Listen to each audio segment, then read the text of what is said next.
ನಿಮ್ಮ ಡಾಕ್ಟರ್ ವಿಶೇಷ ನೇರ ಪ್ರಸಾರ ಕಾರ್ಯಕ್ರಮಕ್ಕೆ ಸ್ವಾಗತ. ನಾನು ಶುಭಶ್ರೀ ಜೈನ್.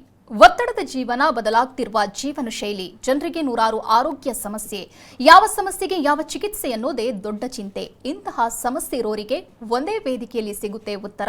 ಇದೇ ಟಿವಿ9ನ ವಿಶೇಷ ಕಾರ್ಯಕ್ರಮ ನಿಮ್ಮ ಡಾಕ್ಟರ್.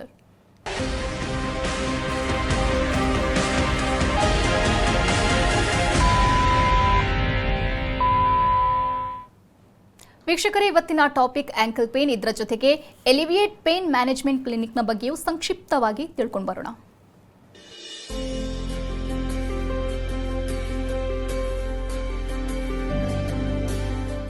ಇತ್ತೀಚಿನ ದಿನಗಳಲ್ಲಿ ಜನರು ಅನೇಕ ರೋಗಗಳಿಗೆ ತುತ್ತಾಗ್ತಿದ್ದಾರೆ. ಅದರಲ್ಲೂ ಕುತ್ತಿಗೆ ನೋವು, ಸೊಂಟ ನೋವು, ಮೊಣಕಾಲು, ಮೈಕೈ ನೋವಿನಿಂದ ಹೈರಾಣಾಗ್ತಿದ್ದಾರೆ. ಇದರ ಜೊತೆಗೆ ಆಂಕಲ್ ಪೇನ್ ಅಂದ್ರೆ ಕಾಲಿನ ಪಾದದಲ್ಲಿಯೂ ಅನೇಕರಿಗೆ ನೋವು ಕಾಣಿಸಿಕೊಳ್ತಿದೆ.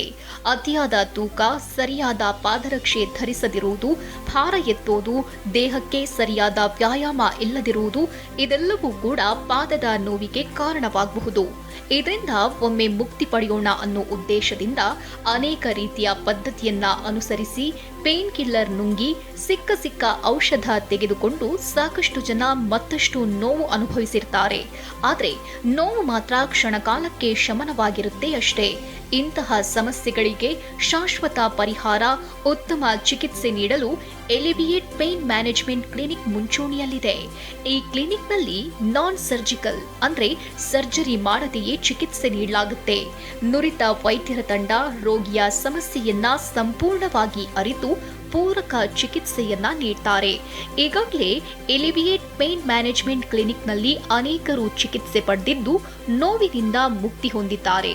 ಒಟ್ಟಾರೆಯಾಗಿ ಆಸ್ಪತ್ರೆಯ ವಾತಾವರಣ, ಸಿಬ್ಬಂದಿ, ಚಿಕಿತ್ಸಾ ವಿಧಾನ ಉತ್ತಮವಾಗಿದ್ದು ನೋವು ಅನುಭವಿಸುತ್ತಿರುವವರಿಗೆ ಎಲಿವಿಯೇಟ್ ಪೇನ್ ಮ್ಯಾನೇಜ್ಮೆಂಟ್ ಕ್ಲಿನಿಕ್ ಭರವಸೆಯ ಆಶಾಕಿರಣವಾಗಿದೆ. ಇವತ್ತು ಆಂಕಲ್ ಪೇನ್ ಬಗ್ಗೆ ಹೆಚ್ಚಿನ ಮಾಹಿತಿ ನೀಡೋದಕ್ಕೆ ನಮ್ಮ ಜೊತೆಗೆ ಕಾರ್ಯಕ್ರಮದಲ್ಲಿ ಇದ್ದಾರೆ ಎಲಿವಿಯೇಟ್ ಪೇನ್ ಮ್ಯಾನೇಜ್ಮೆಂಟ್ನ ವೈದ್ಯರಾದ ಸಂತೋಷಿ ಕುರದ. ಡಾಕ್ಟರ್, ಕಾರ್ಯಕ್ರಮಕ್ಕೆ ಸ್ವಾಗತ.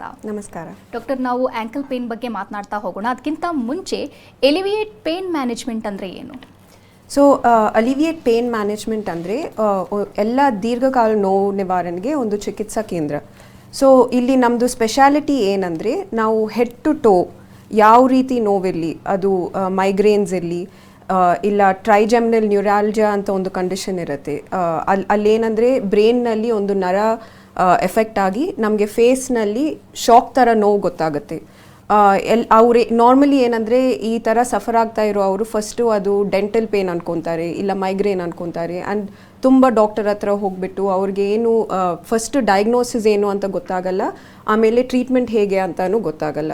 ಸೊ ಆ ಥರ ನೋವುಗಳು, ಇಲ್ಲ ಕುತ್ತಿಗೆ ನೋವಿನಲ್ಲಿ cervical disc problems, neck related muscle problems, ಇಲ್ಲ back related disc bulge problems ಇರಲಿ, ಸಯಾಟಿಕಾ ಪೇನ್ ಥರ ಇರಲಿ, ಆಸ್ಟಿಯೋ ಆರ್ಥರೈಟಿಸ್ ಅಂತ ಇರಲಿ. ಸೊ ಈ ರೀತಿ ಯಾವ ಥರ ನೋವಿರಲಿನೂ ನಮ್ಮ ಹತ್ರ ವಿತೌಟ್ ಸರ್ಜರಿ ಅಂದರೆ ಚಿಕ್ಕ ಸೂಜಿ ದ್ವಾರನೇ ಇದಕ್ಕೂ ಪರ್ಮನೆಂಟ್ ಸೊಲ್ಯೂಷನ್ ಅನ್ನೋದು ಸಿಗುತ್ತೆ. ಓಕೆ ಡಾಕ್ಟರ್, ಇನ್ನು ತಮ್ಮ ಕ್ಲಿನಿಕ್ನ ಬ್ರಾಂಚಸ್ ಬಗ್ಗೆ ಹೇಳೋದಾದರೆ ಎಲ್ಲೆಲ್ಲಿದೆ? ಸೊ ನಮಗೂ ಬ್ಯಾಂಗ್ಳೂರ್ನಲ್ಲಿ ಇವಾಗ 4 ಸೆಂಟರ್ ಇದೆ. ಜಯನಗರ, ಸದಾಶಿವನಗರ, ಟಿ ದಾಸರಳ್ಳಿ ಪೀಣ್ಯ ಹತ್ರ, and Indiranagar 100 feet road. Okay doctor, ಇನ್ನು ಪೇಷಂಟ್ಗಳ ಬಗ್ಗೆ ಹೇಳೋದಾದರೆ ಯಾರನ್ನೆಲ್ಲ ತಾವು ಟ್ರೀಟ್ ಮಾಡ್ತೀರಾ? ಸೊ ಲೈಕ್ ಐ ಸೆಡ್, ನಾವು ಏನಂದರೆ ಹೆಡ್ ಟು ಟೋ ಅದು ಯಾವ ರೀತಿ ನೋವಿರಲಿ ನಮ್ಮ ಹತ್ರ ವಿತೌಟ್ ಸರ್ಜರಿ ಅದಕ್ಕೂ ಟ್ರೀಟ್ಮೆಂಟ್ ಅನ್ನೋದು ಇರುತ್ತೆ.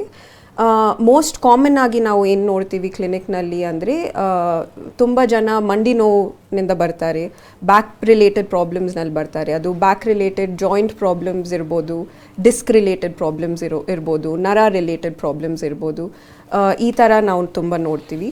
ಸ್ಪೋರ್ಟ್ಸ್ ರಿಲೇಟೆಡ್ ಇಂಜರೀಸೂ ಆ್ಯಥ್ಲೀಟ್ಸ್ನಲ್ಲಿ, ಸ್ಕೂಲ್ ಗೋಯಿಂಗ್ ಚಿಲ್ಡ್ರನ್ನಲ್ಲಿ, ಅಂದರೆ ನಾವು 15 ಇಯರ್ಸ್ನಿಂದ 90+ ತನಕ ಎಲ್ಲ ಥರ ಪೇಷಂಟ್ಸೂ ನೋಡ್ಬೋದು. ಸೊ ಇಲ್ಲಿ ಅವರು ನಾರ್ಮಲಿ ಏನಂದರೆ ಸ್ಕೂಲ್ ಗೋಯಿಂಗ್ ಚಿಲ್ಡ್ರನ್ನಲ್ಲಿ ಬೆನ್ನು ತುಂಬ ಜಾಸ್ತಿ ಕಾಣಿಸುತ್ತೆ. ಅವ್ರು ಬೆನ್ನು because of posture related problems, ಇಲ್ಲ ಸ್ಕೂಲ್ ಬ್ಯಾಗ್ ತುಂಬ ಹೆವಿ ಆಗಿಬಿಟ್ಟು ಆ ಥರ ಪ್ರಾಬ್ಲಮ್ಸೂ ನೋಡ್ತೀವಿ ನಾವು. ಸೇಮ್ ಲೇಡೀಸ್ನಲ್ಲಿ post pregnancy related back pain ಅದೂ ತುಂಬ ಕಾಮನ್ಲಿ ನಾವು ನೋಡ್ತೀವಿ. ದೆನ್ ಸಾಫ್ಟ್ವೇರ್ ಎಂಜಿನಿಯರ್ಸ್ನಲ್ಲಿ ತುಂಬ ಅವರು ಏನು ಒಂಥರ ನೆಕ್ ಪೇನ್ ಅಂತ ಬರ್ತಾರೆ. ಇದೆ ಆ ನೆಕ್ ಪೇನ್ ಏನು ಅವ್ರಿಗೂ ಆ ಕುತ್ತಿಗೆನಿಂದ ಕೈ ತನಕ ಹೋಗೋ ಶಾಕ್ ಥರ ನೋವು ಅಂತ ಬರ್ತಾರೆ. ಸೊ ಅವ್ರಿಗೆಲ್ಲ ಏನಂದರೆ ರೀಸನ್ಸ್ ಬೇರೆ ಇರುತ್ತೆ, ಡಯಾಗ್ನೋಸಿಸ್ ಬೇರೆ ಇರುತ್ತೆ.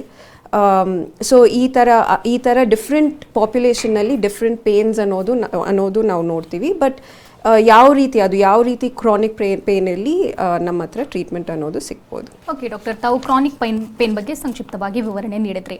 ಆ್ಯಂಕಲ್ ಪೇನ್ ಕಾಣಿಸಿಕೊಳ್ಳೋದಕ್ಕೆ ಕಾರಣ ಏನು? ಸೊ ಆ್ಯಂಕಲ್ ಪೇನ್ ಅನ್ನೋದು ಆ್ಯಕ್ಚುಲಿ ಏನಂದರೆ almost I think every person ಅವ್ರ ಲೈಫ್ ಟೈಮ್ನಲ್ಲಿ ಒಂದು ಸತಿ ಅಟ್ಲೀಸ್ಟ್ ಆ್ಯಂಕಲ್ ಪೇನ್ನಲ್ಲಿ ಸಫರ್ ಆಗ್ತಾರೆ. ಬಿಕಾಸ್ ತುಂಬ ಕಾಮನ್ಲಿ ನಾವು ನೋಡೋದು ಆ್ಯಂಕಲ್ ಇಂಜರಿ. ಸೊ ಅದು ಜಸ್ಟ್ ಸಿಂಪಲ್ ಆಗಿ ಏನಾದರೂ ಸ್ಲಿಪ್ ಆಗಿ ಬಿದ್ದಿರುವಾಗಲೂ ಆ್ಯಂಕಲ್ ಟ್ವಿಸ್ಟ್ ಆಗ್ಬೋದು. ಆವಾಗ ಏನು ಆ್ಯಂಕಲ್ ಸ್ಟ್ರೇನ್ ಅಂತ ಹೇಳ್ತೀವಿ ನಾವು. ಅದೇ ಥರ ಆ್ಯಥ್ಲೀಟ್ಸ್ನಲ್ಲಿ ಇಲ್ಲ ಜಿಮ್ನಾಸ್ಟಿಕ್ಸ್ ತುಂಬ ಮಾಡುವವ್ರನಲ್ಲಿ, ತುಂಬ ಜಂಪ್ ಮಾಡುವವ್ರನಲ್ಲಿ, ರನ್ನಿಂಗ್ ಮಾಡುವವ್ರನಲ್ಲಿನೂ ತುಂಬ ಈ ಆ್ಯಂಕಲ್ ಪ್ರಾಬ್ಲಮ್ಸ್ ಅನ್ನೋದು ಇರ್ಬೋದು. ಸೊ ಇದು ನಾನು ಯಾಕೆ ಅಂತ ಈ ಮಾಡೆಲ್ನಲ್ಲಿ ಎಕ್ಸ್ಪ್ಲೇನ್ ಮಾಡ್ತೀನಿ. ಸೊ ಇದು ಆ್ಯಂಕಲ್ ಅನ್ನೋದು ಆ್ಯಂಕಲ್ ಜಾಯಿಂಟ್ ಮಾಡೆಲ್. ಸೊ ಇಲ್ಲೇನಂದರೆ ನೋಡ್ತಾ ಇದ್ದೀರಲ್ವ, ಈ ವೈಟ್ ಕಲರ್ದೆಲ್ಲ ಬೋನ್ಸ್, ಇದೆಲ್ಲ ಮೂಳೆಗಳು. ಸೊ ಈ ಆ್ಯಂಕಲ್ನಲ್ಲಿ ಏನಂದರೆ ಒಂದು 4 ಡಿಫ್ರೆಂಟ್ ಟೈಪ್ ಆಫ್ ಬೋನ್ಸ್ ಇರುತ್ತೆ. ಒಂದೇ ಜಾಯಿಂಟ್ನಲ್ಲಿ 4 ಡಿಫ್ರೆಂಟ್ ಟೈಪ್ಸ್ ಆಫ್ ಬೋನ್ಸ್ ಇರುತ್ತೆ. ಸೊ ಈ ಬೋನ್ಸ್ ಎಲ್ಲ ಏನಂದರೆ ಚಿಕ್ಕ ಬೋನ್ಸ್. ಸೊ ಆ ಬೋನ್ಸ್ಗೆ ಸಪೋರ್ಟ್ ಸಿಕ್ಕಬೇಕು ಅಂದರೆ ಒಂದು ಚೆನ್ನಾಗಿ ಬ್ಯಾಂಡ್ ಥರ ಲಿಗಮೆಂಟ್ಸ್ ಟೆಂಡನ್ಸ್ ಇರಬೇಕು. ಈ ಲಿಗಮೆಂಟ್ಸ್ ಟೆಂಡನ್ಸ್ ಅನ್ನೋದು ಮೂಳೆಗಳನ್ನ ಕರೆಕ್ಟ್ಲಿ ಸಪೋರ್ಟ್ ಮಾಡಿದ್ರೇ ನಮ್ಮ ಆ್ಯಂಕಲ್ ಜಾಯಿಂಟ್ಗೆ ಸ್ಟ್ರೆಂತ್ ಅನ್ನೋದು ಇರುತ್ತೆ. ಸ್ಟ್ರೆಂತು ಸ್ಟೆಬಿಲಿಟಿ ಅನ್ನೋದು ಇರುತ್ತೆ. ಸೊ ಈ ಆ್ಯಂಕಲ್ ಜಾಯಿಂಟ್ನಲ್ಲಿ ಈ ಆರೆಂಜ್ ಕಲರ್ದು ನೋಡ್ತಾ ಇರೋದು ligaments and tendons. So normally ಏನಂದರೆ ನಾವು ಸ್ಲಿಪ್ ಆಗಿ ಆ್ಯಂಕಲ್ ಸ್ಪ್ರೇನ್ ಅಂತ ಆಗಿರುವಾಗ್ಲೂ ಈ ಲಿಗಮೆಂಟ್ಗೆ ಏನಾದರೂ ಸ್ವಲ್ಪ ಇಂಜರಿ ಆಗಿರ್ಬೋದು, ಇಲ್ಲ ಲಿಗಮೆಂಟು ಟೆಂಡನ್ ಟ್ವಿಸ್ಟ್ ಆಗಿರ್ಬೋದು, ಇನ್ಫ್ಲಮೇಷನ್ ಅಂತ ಆಗಿರ್ಬೋದು. ಸೊ ಆ ರೀತಿ ಏನಾದರೂ ಆಗಿದ್ರೆ ಈ ಥರ ಸ್ಟ್ರೇನ್ ಲಿಗಮೆಂಟ್ ಇಂಜರಿ ಅಂತ ಹೇಳ್ತೀವಿ. ಇಲ್ಲಾಂದರೆ ಮೂಳೆನಲ್ಲಿ ಏನಾದರೂ ಫ್ರ್ಯಾಕ್ಚರ್ ಆಗಿರ್ಬೋದು, ಇಲ್ಲ ಬೋನ್ ಗ್ರೋತ್ ಅನ್ನೋದು ಇರ್ಬೋದು. ಇದರಲ್ಲಿನೂ ಏನಂದರೆ ಪೇನ್ ಅಂತ ನಮಗೆ ಗೊತ್ತಾಗೋದು. ಪೇನ್ ನೋಡ್ಬೋದು, ಇಲ್ಲ ಆ್ಯಂಕಲ್ ಸ್ವೆಲ್ಲಿಂಗ್ ಅಂತ ಊತ ನೋಡ್ಬೋದು ಆ್ಯಂಕಲ್ನಲ್ಲಿ. ಸೊ ಇದೆಲ್ಲ ಏನಂದರೆ ಸಿಂಪ್ಟಮ್ಸ್. ಬಟ್ ಆ್ಯಂಕಲ್ ಜಾಯಿಂಟ್ ಯಾಕೆ ಇಂಪಾರ್ಟೆಂಟ್ ಅಂದರೆ ಆ್ಯಂಕಲ್ನಲ್ಲಿ ಸ್ಪೆಸಿಫಿಕ್ ಪಾಯಿಂಟ್ಸ್ನಲ್ಲಿ ಪೇನ್ ನಮಗೆ ಗೊತ್ತಾಗುತ್ತೆ. ಅದು ಹೊರಗಡೆ ಸೈಡ್ ಇರ್ಬೋದು, ಒಳಗಡೆ ಸೈಡ್ ಇರ್ಬೋದು, ಇಲ್ಲ ಮುಂದೆ ಇರ್ಬೋದು, ಹಿಂದೆ ಇರ್ಬೋದು. ಸೊ ಆ ಪೇನ್ ಎಲ್ಲಿನಿಂದ ಬರ್ತಾ ಇದೆ ಅಂತ ನೋಡೋದೇ ಇಂಪಾರ್ಟೆಂಟ್. ಸೊ ಅದು ಡಾಕ್ಟರ್ ಫಸ್ಟ್ ನೋಡಿಕೊಂಡು ಡಯಾಗ್ನೋಸ್ ಮಾಡಿದ ಮೇಲೆ ಅದು ಎಕ್ಸಾಕ್ಟ್ಲಿ ಯಾಕೆ ಬರ್ತಾ ಇದೆ ಅಂತ ನಮಗೆ ಗೊತ್ತಾಗುತ್ತೆ. ಓಕೆ ಡಾಕ್ಟರ್, ಸಾಮಾನ್ಯವಾಗಿ ಎಲ್ಲರೂ ಅನ್ಕೋತಾರೆ ಕಾಲು ನೋವು ಅಂದರೆ ಪಾದ ನೋವಿಗೂ ಹಾಸ್ಪಿಟಲ್ಗೆ ಹೋಗಬೇಕಾ ಅಂತ. ಡಾಕ್ಟರ್ನ ಯಾವಾಗ ಕನ್ಸಲ್ಟ್ ಮಾಡಬೇಕು? ಸೊ ಪಾದ ನೋವಿನಲ್ಲಿ ಏನಂದರೆ ಅದು ಆ್ಯಕ್ಚುಲಿ ತುಂಬ ಅದು ಲೈಫ್ ಸ್ಟೈಲ್ನೇ ತುಂಬ ಚೇಂಜ್ ಮಾಡುತ್ತೆ ಪಾದ ನೋವು ಅನ್ನೋದು. ಯಾಕಂದರೆ ಪಾದ ನೋವು ಇರುವಾಗ ತುಂಬ ಟೈಮ್ ನಿಂತ್ಕೊಂಡೋಕ್ಕಾಗಲ್ಲ, ತುಂಬ ಟೈಮ್ ವಾಕ್ ಮಾಡೋಕ್ಕಾಗಲ್ಲ. ಏನು ಕೆಲಸ ಆಗಿರ್ಬೋದೂ ಪಾದ ನೋವು ಇದ್ದರೆ ಮಾಡೋದು ತುಂಬ ಕಷ್ಟ. ಏನಾಗುತ್ತೆ ಅಂದರೆ ನೋವು ಆಗಿದ ಮೇಲೆ ಊತ ಬರೋದು ಶುರು ಆಗುತ್ತೆ. ಕಾಲು ಕೆಳಗಡೆ ಇಡೋದೂ ಒಂದು ಬರ್ನಿಂಗ್ ಸೆನ್ಸೇಷನ್ ಥರ ಆಗೋದು ಶುರು ಆಗುತ್ತೆ. ಸೊ ಈ ಥರ ಫಸ್ಟ್ ಮನೆಯಲ್ಲಿ ಒಂದು 1 ವೀಕ್ ಆ್ಯಂಕಲ್ ಇಂಜರಿ ಆಗಿದ ಮೇಲೆ 1 ವೀಕ್ ರೆಸ್ಟ್ ತಗೊಂಡ್ಮೇಲೆ ಕಮ್ಮಿ ಆಗ್ತಾ ಇಲ್ಲ ಅಂದರೆ ಮನೆಯಲ್ಲೇ ಆ್ಯಂಕಲ್ಗೆ ರೆಸ್ಟ್ ಕೊಡೋದು. ಸ್ಪ್ರೇನ್ ಬ್ಯಾಂಡೇಜ್ ಅಂತ, ಕ್ರೆಬ್ ಬ್ಯಾಂಡೇಜ್ ಅಂತ ಸಿಕ್ಕತ್ತೆ. ಅದೇನಂದರೆ ಕಂಪ್ರೆಷನ್ ಬ್ಯಾಂಡೇಜ್. ಸೊ ಆ ಕಂಪ್ರೆಷನ್ ಬ್ಯಾಂಡೇಜ್ ಹಾಕ್ಕೊಂಡೋದು, ಐಸ್ ಇಟ್ಕೊಂಡೋದು, ಕಾಲನ್ನ ಸ್ವಲ್ಪ ದಿಂಡಿಟ್ಕೊಂಡು ಕಾಲು ಸ್ವಲ್ಪ ಎಲಿವೇಷನ್ನಲ್ಲಿ ಇಟ್ಕೊಂಡೋದು. ಇದು important things to do at home. So ಇದು ಮಾಡಿದ ಮೇಲೇನೂ ನೋವು ಕಮ್ಮಿ ಆಗ್ತಾ ಇಲ್ಲ, ಅದೇ ಥರ ನೋವು ಜಾಸ್ತಿ ಆಗ್ತಾ ಇದೆ, ಊತ ಕಮ್ಮಿ ಆಗ್ತಾ ಇಲ್ಲ ಅಂತ ಗೊತ್ತಾಗಿದ ಮೇಲೆ ಡಾಕ್ಟರ್ ಹತ್ರ ಕನ್ಸಲ್ಟ್ ಮಾಡೋದು ತುಂಬ important. Okay doctor, in case neglect ಮಾಡಿದ್ರೆ ಮುಂದೆ ಯಾವ ರೀತಿಯಾದಂಥ ಪರಿಣಾಮ ಬೀರಬಹುದು? ಸೊ ಆ್ಯಂಕಲ್ ಪೇನ್ ಅನ್ನೋದು ಫಸ್ಟ್ ನಾರ್ಮಲ್ ನಾವು ಸ್ಟ್ರೇನ್ ಎಕ್ಸಾಂಪಲ್ ತಗೊಂಡ್ಮೇಲೆ ಏನಾಗುತ್ತೆ ಅಂದರೆ ಅದು ಲಿಗಮೆಂಟ್ ಅನ್ನೋದು ನಾರ್ಮಲಿ ತಾನೇ ಅದು ರಿಪೇರ್ ಅನ್ನೋದು ಆಗುತ್ತೆ, ಆ ಸ್ಟ್ರೇನ್ ಕಮ್ಮಿ ಆಗುತ್ತೆ. ಸೊ ಕಮ್ಮಿ ಆಗಿದ ಮೇಲೆ ನಾರ್ಮಲ್ ಆ್ಯಕ್ಟಿವಿಟೀಸ್ ಅಂದರೆ ವಾಕಿಂಗ್ ಮಾಡೋದು ಅದೆಲ್ಲ ನಾರ್ಮಲ್ ಆಗ್ಬೋದು. ಬಟ್ ಈ ಥರ ಅದು ಲಿಗಮೆಂಟ್ ಅನ್ನೋದು ರಿಕವರ್ ಆಗಲಿಲ್ಲ, ಇಲ್ಲ ಬೋನ್ ಫ್ರ್ಯಾಕ್ಚರ್ ಅನ್ನೋದು ರಿಕವರ್ ಆಗಲಿಲ್ಲ ಅಂದರೆ that leads to chronic pain. So ಈ ಕ್ರಾನಿಕ್ ಪೇನ್ ಬಂದಮೇಲೆ ಏನಂದರೆ ನೋವಂಥ ಸಿಂಪ್ಟಮ್ ಬಿಟ್ಬಿಟ್ಟು ಆಮೇಲೆ ಈ ನಾನು ಹೇಳಿರೋ ಥರ ಬರ್ನಿಂಗ್ ಸೆನ್ಸೇಷನ್ ಅಂತ ಶುರುವಾಗುತ್ತೆ, ಶಾಕ್ ಥರ ನೋವು ಗೊತ್ತಾಗುತ್ತೆ, ನೀಡಲ್ ಪಿನ್ ಪ್ರಿಕ್ ಸೆನ್ಸೇಷನ್ ಅಂದರೆ ಚುಚ್ಚೋ ಥರ ನೋವು, ಇದೆಲ್ಲ ಆ್ಯಂಕಲ್ ಕಾಂಪ್ಲಿಕೇಶನ್ಸ್. ಸೊ ಆ್ಯಂಕಲ್ ಪೇನ್ನಲ್ಲಿ ಏನು ಅಂದರೆ ಅದು ಫಸ್ಟ್ ಆ್ಯಂಕಲ್ನಲ್ಲಿ ಅದು ನರ ಏನಾದರೂ ಪ್ರಾಬ್ಲಮ್ ಆಗಿದ್ರೇನು ಅದೇ ಥರ ನಮ್ನೆಸ್ ಥರ ಗೊತ್ತಾಗ್ಬೋದು. ಸೊ ಇದೆಲ್ಲ ಏನಂದರೆ ಫರ್ದರ್ ಫ್ಯೂಚರ್ನಲ್ಲಿ ಇರೋ serious complications after ankle injury. Okay doctor, ಇನ್ನು ಈ ಪೇಯ್ನ್ ಇರುವಂಥವರು ಯಾವೆಲ್ಲ ಟೆಸ್ಟ್ಗಳನ್ನು ಮಾಡಬೇಕಾಗತ್ತೆ? So like I said, first important thing is ನೋವು ಯಾಕೆ ಬರ್ತಾ ಇದೆ, ಆ್ಯಂಕಲ್ನಲ್ಲಿ ಪೇನ್ ಎಲ್ಲಿನಿಂದ ಬರ್ತಾ ಇದೆ ಅಂತ ನೋಡೋದು. ಸೊ ಫಸ್ಟ್ ಪೇಷಂಟ್ ನಮ್ಮ ಕ್ಲಿನಿಕ್ ಬಂದ ಮೇಲೆ ನಾವು ಈ ಥರ ಫಿಸಿಕಲ್ ಎಕ್ಸಾಮಿನೇಷನ್ ಮಾಡ್ತೀವಿ. ಅಂದರೆ ಆ್ಯಂಕಲ್ ಸ್ವಲ್ಪ ಟೆಸ್ಟ್ ಇರ್ಬೋದು.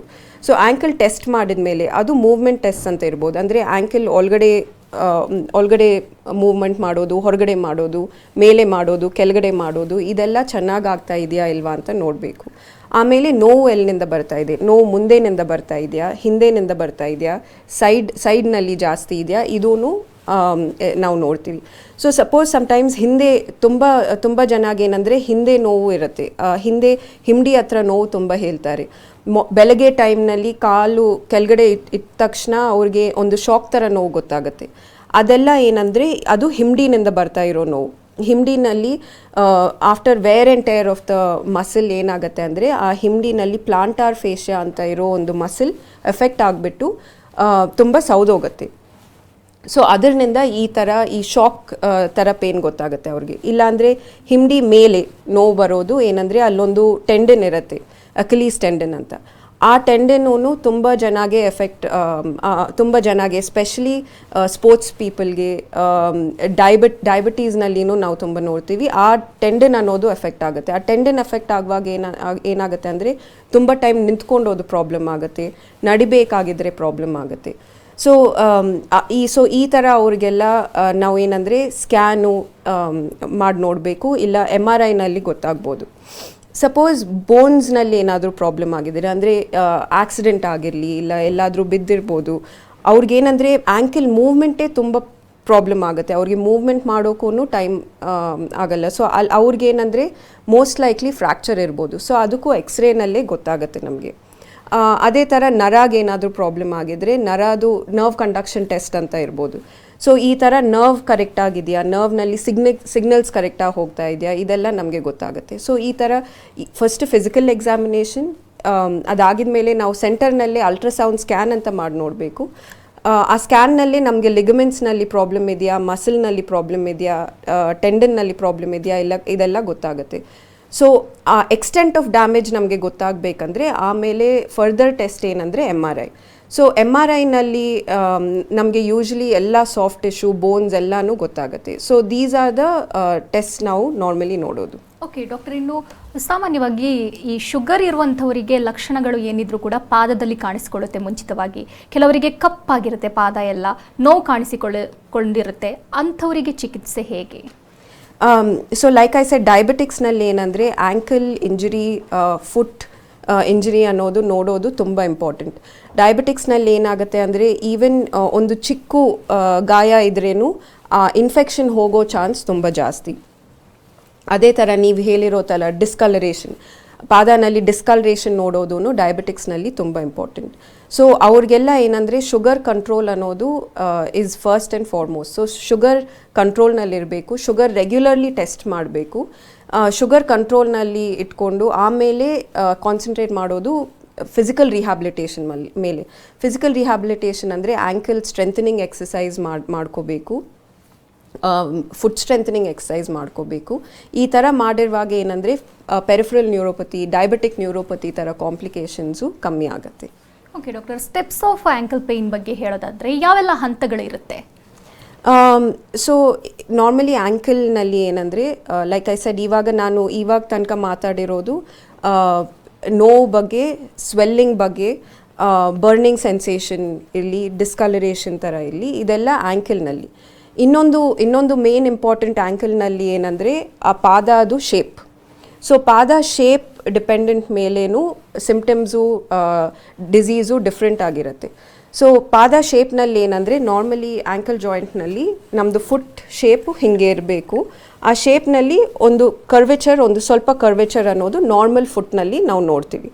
ಬಟ್ ಬೇರೆ ಥರ ಫುಟ್ ಸ್ಟ್ರಕ್ಚರ್ಸ್ ಇರುತ್ತೆ. ಅದರಲ್ಲಿ ಏನಂದರೆ ಹೈ ಆರ್ಚ್ಡ್ ಅಂತ ಹೇಳ್ತೀವಿ. ಅಂದರೆ ಇಲ್ಲಿ ಇರೋ ಈ ಕರ್ವೇಚರು ನಾರ್ಮಲ್ನಿಂದ ಜಾಸ್ತಿ ಇರುತ್ತೆ, ಸೊ ಕರ್ವ್ ಜಾಸ್ತಿ ಇರುತ್ತೆ. ಸೊ ಅದಕ್ಕೋಸ್ಕರ ಫುಟ್ ನಮ್ಮದು ಹೀಗೆ ಗೊತ್ತಾಗುತ್ತೆ ನಮಗೆ.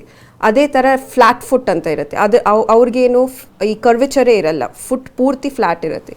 ಸೊ ನಾರ್ಮಲ್ ನೀವು ಮನೆಯಲ್ಲಿನೂ ನೋಡ್ಕೋಬೋದು ಈ ಫುಟ್ ಹೇಗೆ ನಮಗೆ ಗೊತ್ತಾಗುತ್ತೆ, ಆರ್ಚ್ ಹೇಗೆ ಇರುತ್ತೆ ಅಂತ ನೋಡ್ಬೋದು. ಅದು ಹೇಗೆ ಅಂದರೆ ಪಾದ ಸ್ವಲ್ಪ ನೀರಿನಲ್ಲಿ ಇಟ್ಕೊಂಡು ಫ್ಲ್ಯಾಟ್ ಏನಾದರೂ ಒಂದು ಡಾರ್ಕ್ ಟೈಲ್ ಮೇಲೆ ಇಟ್ಕೊಂಡ್ಮೇಲೆ ನಿಮಗೆ ನಮ್ಮದು ಫುಟ್ಟದು ಇಂಪ್ರೆಷನ್ ಗೊತ್ತಾಗುತ್ತೆ. ಸೊ ಆ ಇಂಪ್ರೆಷನ್ನಲ್ಲಿ ಸಪೋಸ್ ಓನ್ಲಿ ಇದು ಬೆರಳು ಹಿಂಡಿ ಮಾತ್ರ ಗೊತ್ತಾಗ್ತಾ ಇದ್ದರೆ ಅರ್ಧ ಅದು ಹೈ ಆರ್ಚ್ಡ್ ಫುಟ್ ಅಂತ. ಅದೇ ಥರ ಪೂರ್ತಿ ಫುಟ್ ನಮಗೆ ಇಂಪ್ರೆಷನ್ ಗೊತ್ತಾಗ್ತಾ ಇದ್ದರೆ ಅದು ಫ್ಲ್ಯಾಟ್ ಫುಟ್ ಅಂತ. ಇಲ್ಲ ಬೆರಳು and some part of the feet along with heel ಇದೆಲ್ಲ ನಮಗೆ ಗೊತ್ತಾಗ್ತಾ ಇದ್ದರೆ ಅದು ನಾರ್ಮಲ್ ಪಿಕ್ಚರ್. ಸೊ ಈ ಥರ ಹೈ ಆರ್ಚ್ಡ್ ಇಲ್ಲ ಫ್ಲ್ಯಾಟ್ ಫುಟ್ ಇರೋ ಅವ್ರಿಗೆ ಇಂಪಾರ್ಟೆಂಟ್ ಥಿಂಗ್ ಏನಂದರೆ ಫುಟ್ವೇರ್ ಇಸ್ ವೆರಿ ಇಂಪಾರ್ಟೆಂಟ್. ಅವ್ರಿಗೆ ಏನಂದರೆ ಫಸ್ಟ್ನಿಂದಾನೇ ಕುಷನ್ ನೋಡ್ಕೋಬೇಕು, ಅವರು ಕುಷನ್ ಥಿಕ್ನೆಸ್ ನೋಡ್ಕೋಬೇಕು, ಫರ್ಮ್ ಆಗಿದೆಯಾ ಇಲ್ಲ ನೋಡ್ಕೋಬೇಕು. ಫುಟ್ ಹಾಕೊಂಡ್ಮೇಲೆ ಬೆರಳು ಪ್ರೆಸ್ ಆಗ್ತಾ ಇದೆಯಾ, ಬೆರಳು ಫ್ರೀ ಇದೆಯಾ, ಆ್ಯಂಡ್ ಆ್ಯಂಕಲ್ ಹತ್ರ ಈ ಹಿಂಡಿ ಹತ್ರ ಚೆನ್ನಾಗಿ ಸಪೋರ್ಟ್ ಇದೆಯಾ ಇಲ್ವಾ ಅಂತ ನೋಡ್ಕೋಬೇಕು. ಸೊ ಆ ಫುಟ್ವೇರ್ ಅನ್ನೋದು ಚೆನ್ನಾಗಿ ಇಟ್ಕೊಂಡ್ರೆ ಅವ್ರಿಗೆ ಲೈಫ್ ಟೈಮ್ನಲ್ಲಿ ಈ ಥರ ಆ್ಯಂಕಲ್ ಪ್ರಾಬ್ಲಮ್ಸ್ ಅನ್ನೋದು ಬರಲ್ಲ. ಬಟ್ ಫುಟ್ವೇರ್ ಅವ್ರು ಕರೆಕ್ಟಾಗಿ ಹಾಕೋತಾ ಇಲ್ಲ, ಫುಟ್ವೇರ್ನಲ್ಲೇ ಅವ್ರಿಗೆ ಪ್ರಾಬ್ಲಮ್ ಬರ್ತಾ ಇದ್ದರೆ ಈ ಥರ ಈ ಪ್ಲಾಂಟಾರ್ ಫೇಶಿಯೈಟಿಸ್ ಅಂತ ಇಲ್ಲ ಟೆಂಡೋ ಎಕಲೀಸ್ ಅಂತ ಇಲ್ಲಿ ಇರೋ ಈ ಟೆಂಡನ್ಸು ನರಗಳೆಲ್ಲ ಒತ್ಕೊಂಡು ನಮಗೆ ಬೇರೆ ನೆಕ್ಸ್ಟ್ ಪ್ರಾಬ್ಲಮ್ಸ್ ಅಲ್ಲಿ ಏನಂದರೆ ಈ ಥರ ನಮ್ನೆಸ್ ಬರ್ಬೋದು, ಬರ್ನಿಂಗ್ ಸೆನ್ಸೇಷನ್ ಬರ್ಬೋದು. ಸೊ ಈ ಥರ ಎಲ್ಲ ಸಿಂಪ್ಟಮ್ಸ್ ಜಾಸ್ತಿ ನೋಡ್ತೀವಿ.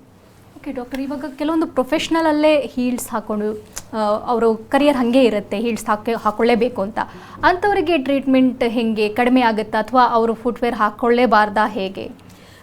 ಸೊ ನೀವು ಹೇಳಿರೋ ಥರ ಸಪೋಸ್ ಪ್ರೊಫೆಷನ್ನಲ್ಲೇ ಹಾಕೋಬೇಕು ಅಂದರೆ ಜಸ್ಟ್ ಪ್ರಿಕಾಷನ್ಸ್ ತಗೊಂಡೋದು ಇಂಪಾರ್ಟೆಂಟ್. ಅಂದರೆ ಹೇಗೆ ಅಂದರೆ ಹೀಲ್ಸ್ ತಗೊತಾ ಇರುವಾಗ್ಲೂ ಆರ್ಚ್ ನೋಡಿಕೊಂಡು ಕರೆಕ್ಟ್ ಕುಷನಿಂಗ್ ಇರಬೇಕು, ಕರೆಕ್ಟ್ ಸಪೋರ್ಟ್ ಇರಬೇಕು ಪಾದಕ್ಕೆ. ಸೊ ಆ ಥರ ಪ್ರಿಕಾಷನ್ಸ್ ತಗೊಂಡ್ರೆ ಅವ್ರಿಗೇನು ನೆಕ್ಸ್ಟ್ ಪ್ರಾಬ್ಲಮ್ಸ್ ಏನು ಬರಲ್ಲ. ಓಕೆ ಡಾಕ್ಟರ್, ಮತ್ತಷ್ಟು ಮಾಹಿತಿ ತಮ್ಮಿಂದ ಪಡಿತೇನೆ. ಡಾಕ್ಟರ್, ನಾವು ಆ್ಯಂಕಲ್ ಪೇಯ್ನ್ ಬಗ್ಗೆ ಮಾತನಾಡ್ತಾ ಇದ್ವಿ, ಟ್ರೀಟ್ಮೆಂಟ್ ಪ್ರೊಸೀಜರ್ ಹೇಗಿರುತ್ತೆ? ಸೊ ಅಲಿವಿಯೇಟ್ನಲ್ಲಿ ಏನು ಅಂದರೆ ನಾವು ಒಂದು ಟೀಮ್ ಆಫ್ ಡಾಕ್ಟರ್ಸ್. ಸೊ ಇಲ್ಲಿ ನಮ್ಮ ಹತ್ರ ಆರ್ಥೋಪಿಡಿಷನ್ಸ್ ಇದ್ದಾರೆ, ಪೇನ್ ಸ್ಪೆಷಲಿಸ್ಟ್ ಅಂತ ಇದ್ದಾರೆ, ಫಿಸಿಯೋಥೆರಪಿಸ್ಟ್ ಅಂತ ಇದ್ದಾರೆ, ಡಯಟಿಷಿಯನ್ಸ್ ಅಂತ ಇರ್ತಾರೆ, ಫಿಸಿಕಲ್ ರಿಹ್ಯಾಬಿಲಿಟೇಷನ್ ಸ್ಪೆಷಲಿಸ್ಟ್ ಇರ್ತಾರೆ, ಸೈಕಾಲಜಿಸ್ಟ್ ಅಂತ ಇರ್ತಾರೆ. ಸೊ ನಾವು ಏನಂದರೆ ಒಂದು ಡಿಸಿಪ್ಲಿನರಿ ಅಪ್ರೋಚ್ ಪೇಷಂಟ್ಗೆ ಕೊಡಬೇಕು ಅಂತ ಈ ಥರ ಇವರೆಲ್ಲ ಟೀಮ್ ಮಾಡ್ಕೊಂಡಿದ್ದೀವಿ. ಸೊ ನಾವು ಏನಂದರೆ ಫಸ್ಟ್ ಪೇಷಂಟ್ ಬಂದಮೇಲೆ ಲೈಕ್ ಐ ಸೆಡ್ ನಮ್ಮದು ಎಲ್ಲ ವಿತೌಟ್ ಸರ್ಜರಿ ಟ್ರೀಟ್ಮೆಂಟ್ಸ್ ಎಲ್ಲ ವಿತೌಟ್ ಸರ್ಜರಿ ಮಾಡ್ತೀವಿ. ಸೊ ಪೇಷಂಟ್ ಬಂದಮೇಲೆ ಅವ್ರದ್ದು ಹಿಸ್ಟ್ರಿ ಎಕ್ಸಾಮಿನೇಷನ್ ಮಾಡಿಬಿಟ್ಟು ಡಯಾಗ್ನೋಸಿಸ್ ಅಂತ ಗೊತ್ತಾಗಿದ ಮೇಲೆ depending on the stage of the condition, ಇವಾಗ ಆ್ಯಂಕಲ್ ಪೇನ್ನಲ್ಲೇ ಇರಲಿ, ಸಪೋಸ್ ಫ್ರ್ಯಾಕ್ಚರ್ ಇಲ್ಲ ಫ್ರ್ಯಾಕ್ಚರ್ ಆಗಿದೆ, ಬೋನ್ ಪ್ರಾಬ್ಲಮ್ ಆಗಿದೆ ಅಂದರೆ ಅದು ಆಸ್ಟಿಯೋಆರ್ಥ್ರೈಟಿಸ್ಸಾ ಆಸ್ಟಿಯೋಪೋರೋಸಿಸ್ಸಾ ಅಂತ ನೋಡಬೇಕು. ಸೊ ಆಸ್ಟಿಯೋಆರ್ಥ್ರೈಟಿಸ್ನಲ್ಲಿ ಏನಂದರೆ ಇದರ್ ಕ್ಯಾಲ್ಶಿಯಂ ಡೆಫಿಷಿಯನ್ಸಿ ಇರ್ಬೋದು, ಇಲ್ಲ ಮೂಳೆ ಅನ್ನೋದು ಸೌದೋಗುತ್ತೆ. ಸೊ ಸಪೋಸ್ ಆಸ್ಟಿಯೋಆರ್ಥ್ರೈಟಿಸ್ನಲ್ಲಿ ಟ್ರೀಟ್ಮೆಂಟ್ ಹೇಗೆ ಇರುತ್ತೆ ಅಂದರೆ ಅರ್ಲಿ ಮಿಡ್ ಸ್ಟೇಜಸ್ನಲ್ಲಿ ರೀಜನರೇಟಿವ್ ಮೆಡಿಸಿನ್ ಅಂತ ಮಾಡ್ಬೋದು.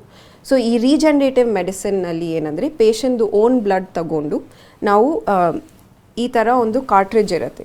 ಸೊ ಈ ಪೇಷಂಟ್ದು ರಕ್ತ ತಗೊಂಡು ಈ ಕಾರ್ಟ್ರಿಜ್ನಲ್ಲಿ ಹಾಕ್ತೀವಿ. ಈ ಕಾರ್ಟ್ರಿಜ್ನಲ್ಲಿ ಹಾಕಿದ ಮೇಲೆ ಅದೊಂದು ಮೆಷಿನ್ನಲ್ಲಿ ಸೆಂಟ್ರಿಫ್ಯುಗೇಷನ್ ಪ್ರಾಸೆಸ್ಗೆ ಇಡ್ತೀವಿ. ಸೊ ಅದು ಸೆಂಟ್ರಿಫ್ಯುಗೇಷನ್ ಆಗಿದ ಮೇಲೆ ಏನಾಗುತ್ತೆ ಅಂದರೆ ಬ್ಲಡ್ ಅನ್ನೋದು ಸೆಪ್ರೇಟ್ ಆಗುತ್ತೆ. ಸೊ ಬ್ಲಡ್ ಸೆಪ್ರೇಷನ್ ಅನ್ನೋದು red blood cells, white blood cells, platelets ಅಂತ. ಸೊ ಆ ಪ್ಲೇಟ್ಲೆಟ್ಸ್ ಅನ್ನೋದು ತುಂಬ ಕಾನ್ಸಂಟ್ರೇಷನ್ ತುಂಬ ಹೆವಿಯಾಗಿರುತ್ತೆ. ಸೊ ಅದು ಪೂರ್ತಿ ಇಲ್ಲಿ ಸೆಟಲ್ ಆಗುತ್ತೆ, ರಕ್ತ ಪೂರ್ತಿ ಕೆಳಗಡೆ ಹೋಗುತ್ತೆ. ಸೊ ಆ ಪ್ಲೇಟ್ಲೆಟ್ಸ್ ಮಾತ್ರ ನಾವು ಎಕ್ಸ್ಟ್ರಾಕ್ಟ್ ಮಾಡಿ ಎಫೆಕ್ಟ್ ಆಗಿರೋ ಲೆಗಮೆಂಟ್ ಆಗಲಿ ಇಲ್ಲ ಈ ಆಸ್ಟಿಯೋಆರ್ಥ್ರೈಟಿಸ್ನಲ್ಲಿ ಬೋನ್ ಸೌದೋಗಿರ್ಬೋದಲ್ವ, ಸೊ ಅಲ್ಲಿ ಡೈರೆಕ್ಟ್ಲಿ ಇಂಜೆಕ್ಟ್ ಮಾಡ್ತೀವಿ. ಸೊ ಇದು ಇಂಜೆಕ್ಟ್ ಮಾಡಿದ ಮೇಲೆ ಏನಾಗುತ್ತೆ ಅಂದರೆ ಪ್ಲೇಟ್ಲೆಟ್ಸ್ಗೂ ಹೀಲಿಂಗ್ ಫ್ಯಾಕ್ಟರ್ಸ್ ಅಂತ ಇರುತ್ತೆ. ಸೊ ಈ ಹೀಲಿಂಗ್ ಫ್ಯಾಕ್ಟರ್ಸ್ ಏನು ಮಾಡುತ್ತೆ ಅಂದರೆ ಅಲ್ಲಿ ಹೋಗಿ ಡ್ಯಾಮೇಜ್ ಆಗಿರೋ ಸ್ಟ್ರಕ್ಚರ್ನ ತಿರುಗಿ ರಿಪೇರ್ ಮಾಡಿಬಿಟ್ಟು ಡ್ಯಾಮೇಜ್ ಆಗಿರೋ ಮೂಳೆಗಳೂ ಒಂದು ಬೆಟರ್ ಎನ್ವೈರ್ನ್ಮೆಂಟ್ ಕ್ರಿಯೇಟ್ ಮಾಡಿ ರಿಪೇರಿಂಗ್ ಪ್ರಾಸೆಸ್ ಅನ್ನೋದು ಸ್ಟಾರ್ಟ್ ಆಗುತ್ತೆ. ಸೊ ಇದು ಸ್ಟಾರ್ಟ್ ಆಗಿದ ಮೇಲೆ ಪೇಷಂಟ್ಗೆ ಸ್ಟ್ರೆಂತ್ ಇಂಪ್ರೂವ್ಮೆಂಟ್ ನೋಡ್ತಾರೆ, ನೋವು ಕಮ್ಮಿ ಆಗೋದು ನೋಡ್ತಾರೆ. ಸೊ ಇದು ಆಗಿದ ಮೇಲೆ ಏನಂದರೆ next rehabilitation important. Okay doctor, ankle pain ಬಗ್ಗೆ ಸಾಕಷ್ಟು ಮಾಹಿತಿ ನೀಡಿದ್ರಿ. Thank you so much. Thank you. ಇನ್ನು ವೀಕ್ಷಕರೇ, ಡಾಕ್ಟರನ್ನು ನೇರವಾಗಿ ಭೇಟಿಯಾಗಬೇಕು ಅಂದರೆ ಅಡ್ರೆಸ್ ಪ್ಲೇಟ್ ಇಂತಿದೆ.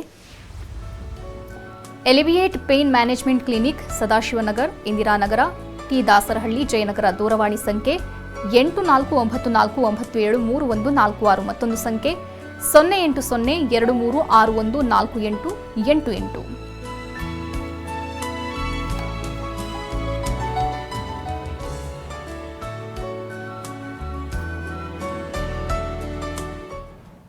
ಇದು ಇವತ್ತಿನ ನಿಮ್ಮ ಡಾಕ್ಟರ್. ನಿರಂತರ ಸುದ್ದಿಗಾಗಿ ನೋಡ್ತಾ ಇರಿ TV9.